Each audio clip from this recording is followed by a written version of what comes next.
In a small town in Louisiana, news of an approaching hurricane spread quickly. But, as always, people assumed it would pass without much damage. 12-year-old Emily kissed her parents goodbye that morning and left for school, unaware that this would be the last time she'd see them. Her family was poor, living in a small shack, but they had something that money couldn't buy: an unbreakable bond. Her father had suffered a severe injury, leaving him unable to work, and her mother did everything she could, taking cleaning jobs, caring for her husband, and making sure Emily had a chance at a better future. Emily dreamed of becoming a famous singer one day, hoping to lift her family out of poverty and give them the life they deserved. But that day, everything changed. While sitting in class, she heard a deafening noise as the windows rattled violently against the force of the wind. Panic spread through the room. Teachers yelled instructions, urging students to take cover. Then came the roar. The hurricane had swallowed the town. Time felt endless. Minutes passed,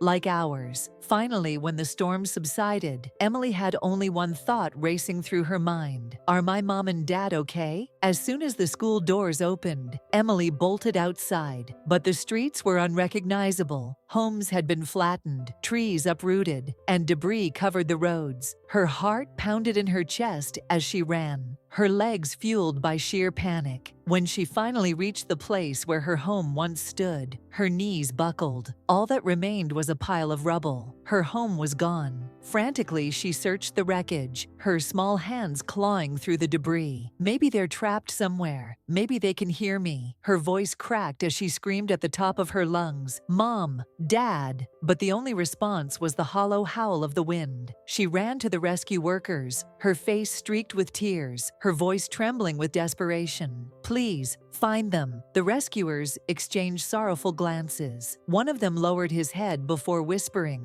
"I'm so sorry, sweetheart. There were no survivors." Emily's world shattered. Her legs gave out, and she collapsed onto the ground, shaking as sobs racked her small body. She was alone, completely, utterly alone. Emily's tragedy quickly made headlines. The image of a little girl kneeling in front of the rubble that once was her home, sobbing in helpless despair, struck a chord with millions. News stations aired the footage repeatedly, and social media was flooded with people talking about her pain, urging for someone to step in.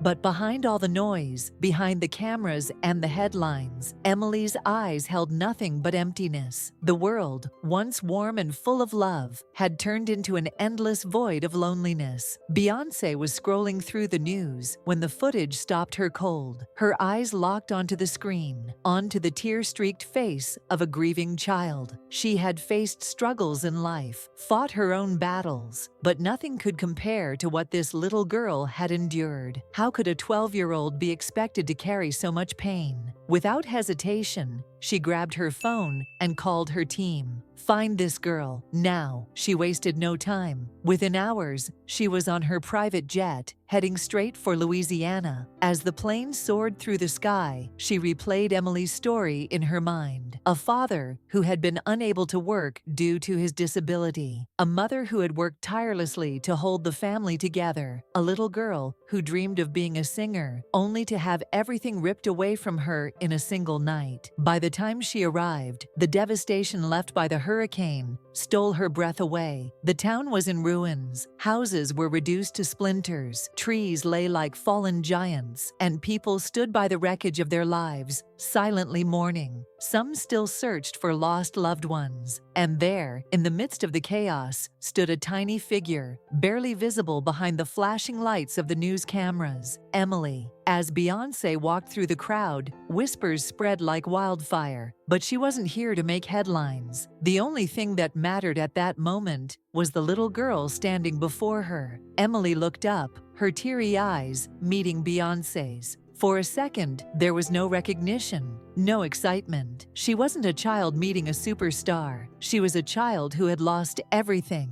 Beyoncé knelt in front of her, lowering herself to the girl's level. Emily's lips trembled, her small hands clenched into fists. her fragile frame shaking under the weight of grief. "Sweetheart, I'm so sorry," Beyoncé whispered, her voice gentle yet thick with emotion. "I want to help you." Emily turned away at first, as if refusing to believe that anyone could truly help her. Then, after a long silence, she finally spoke, her voice barely above a whisper. "My dad. He couldn't walk. My mom. She probably stayed behind to save him. She didn't make it either. They were everything to me." Beyoncé felt tears sting her own eyes. Every word, every pause, cut through her like a blade. This child, so small and fragile, had been forced to carry a burden no one should ever have to bear. Emily took a shaky breath and continued. "I used to dream about becoming famous one day, but now I don't want anything, because my mom is gone, my dad is gone,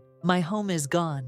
Beyoncé's throat tightened. How could the world be so cruel? But there was one thing she knew. She wouldn't let this little girl suffer alone. Not anymore. After embracing Emily, Beyoncé looked into her tear-filled eyes and made a promise. "I'm going to do something for you, I promise." And she wasted no time. Through her foundation, she launched a massive relief campaign, directing all funds toward helping children affected by the hurricane, especially those like Emily, who had lost everything. But Beyoncé didn't want to offer just financial support. When she learned about Emily's dreams, she knew she had to do more. She arranged for the girl to receive a full scholarship at the best schools, covering all her educational expenses. More than that, she enrolled her in a prestigious music academy, ensuring she had the chance to chase her dreams. And most importantly, she provided Emily with a safe and loving home, a place where she could finally heal and grow.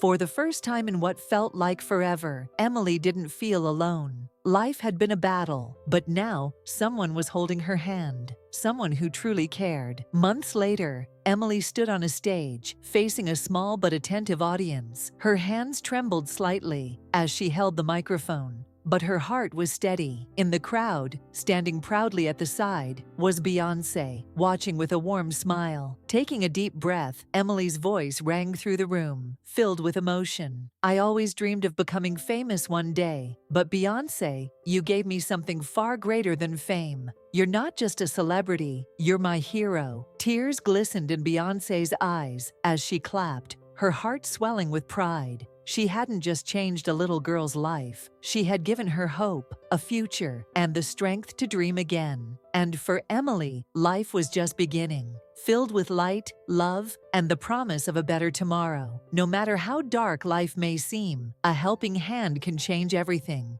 just like in Emily's story. If this story touched your heart, don't forget to subscribe, leave a comment, and like the video. Your support can inspire more stories of hope and kindness.